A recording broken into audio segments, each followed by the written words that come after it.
प्रदीप जी देखिए, बहुत ही क्लियर सा मामला है ये जो लगातार चिट्ठियां लिखी गई, और हम बात का सार ये है कि आखिरकार ये अंदर विरोध के स्वर उठ क्यों रहे हैं। ये जो जितनी शिकायतें की गई प्रदीप जी इस कोरोना काल में, आप तो लगातार ऑब्जर्व कर रहे होंगे, योगी आदित्यनाथ की ओर से एक ही जवाब आता रहा कि सब ठीक है, ऑक्सीजन भी है, बेड भी है, वेंटिलेटर भी है और सकारात्मक खबरें दिखाई जाएं। ये उनकी ओर से बयान आया और ये सारी शिकायतें आई, तो यानी कि अंदर ही अंदर कुछ तो है ना प्रदीप जी जो सुलग रहा था, और जिसने सुलगते सुलगते अब जिसने चिंगारी का रूप ले लिया है, और ये चिंगारी अब धीरे धीरे बड़ी होती जा रही है। ये तो तथ्य हैं जो मुझे समझ में आ रहा है। प्रदीप जी देखिए अभिषेक जी, आपने जो अभी तथ्य पेश किए उससे कोई इनकार नहीं कर सकता। वो सब ब्लैक एंड व्हाइट में है, पब्लिक डोमेन में है, तो उससे कौन इनकार कर सकता है।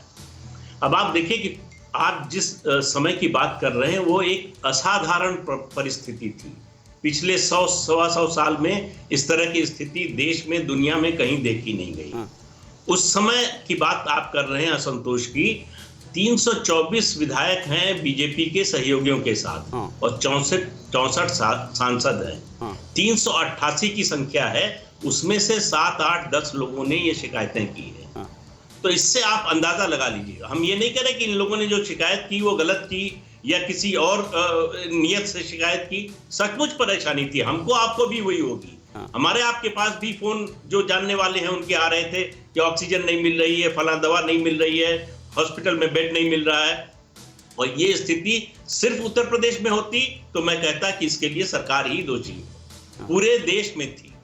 और उत्तर प्रदेश से आधी आबादी या उससे भी कम आबादी वाले प्रदेशों में और ज्यादा स्थिति खराब थी। लेकिन प्रदीप जी थोड़ा सा आगे बढ़ते हैं। प्रदीप जी थोड़ा सा आगे बढ़ते हैं। मैं समझना ये चाह रहा हूं कि ये जो कुछ कोरोना काल जो दूसरी वेव में हुआ है, इस वेव में जो कुछ डेवलपमेंट हुआ है, जो असंतोष के स्वर उभरे हैं, इन्होंने कहीं ना कहीं से राजनीतिक जमीन कमजोर की है ना। आज जो केशव मौर्य कह रहे हैं कि ये संगठन, ये पार्टी वाला कमान तय करेगा, ये विधायक तय करेंगे, तो उनको इस बात का आइडिया है कि ज़मीन पर विरोध के स्वर हैं। आप कह रहे हैं 6-7 है, कोई बहुत बड़ी बात नहीं, लेकिन योगी आदित्यनाथ जैसे चर्चित और लोकप्रिय चेहरे के खिलाफ अगर 6-7 लोग, जिसमें कई सांसद और विधायक शामिल हैं, अगर वो खुलकर के चिट्ठियां लिख रहे हैं तो ये भी किसी असाधारण स्थिति से कम नहीं है। ये जो राजनीतिक विश्लेषकों का मानना है।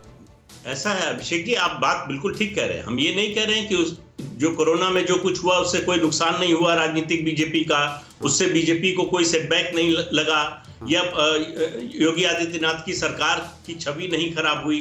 मैं ये सब बिल्कुल नहीं कह रहा हूँ। मैं सिर्फ इतना कह रहा हूँ कि जितना बड़ा दिखाया जा रहा है इसको, उतना बड़ा है। कोई सरकार दुनिया में नहीं हो सकती जिसे जो सब लोगों को संतुष्ट कर सके।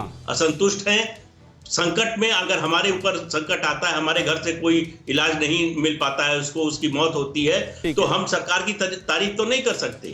वो तो निश्चित रूप से आलोचना करेंगे, निंदा करेंगे, गाली देंगे सरकार। प्रदीप जी इसी सवाल को घनश्याम तिवारी के पास ले जाऊं, क्योंकि आपने बड़ा मुद्दा उठाया। आपने कहा है कि बहुत ही असाधारण स्थिति।